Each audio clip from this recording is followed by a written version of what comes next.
pa rin. So doon pa rin. So, ang record sa kaliwa, yung picture sa kanan. Yes. During naka-record ba, pwedeng i-picture? Hindi po. Hindi. Kasi I-stop mamamatay muna. siya. Yes po. Okay. Sir, ito yung up. Ano yan? Pahatak siya? Opo, pa. Okay, patulak. Opo, patalak siya. Oo. And then, ito yung pababa. Okay. Ito yung facing niya. Ano? Okay. Kala niya kalaban yung langaw. Kaliwa siya, no? Kaliwa. Opo. Kaliwa ang ikot. Tapos, ito yung kanan. Nakatingin kasi sa atin eh. Okay. Tapos ito naman sir, forward. Oo. Pasulong naman yun.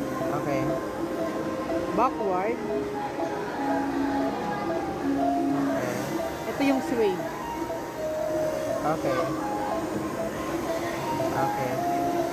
Sir, bale, ito yung active track niya. Kunyari sa akin, draw ko lang ng square. Okay. Yan. Yun siya.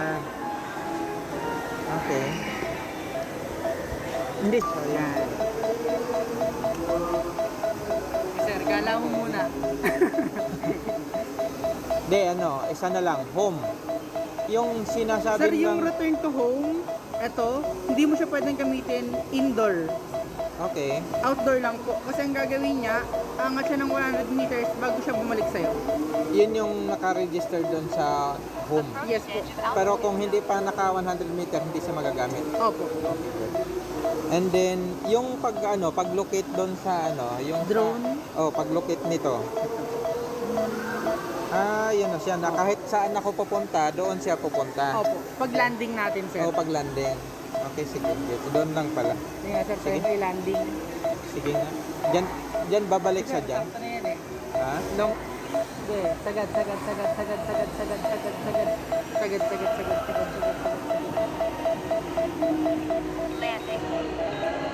Okay.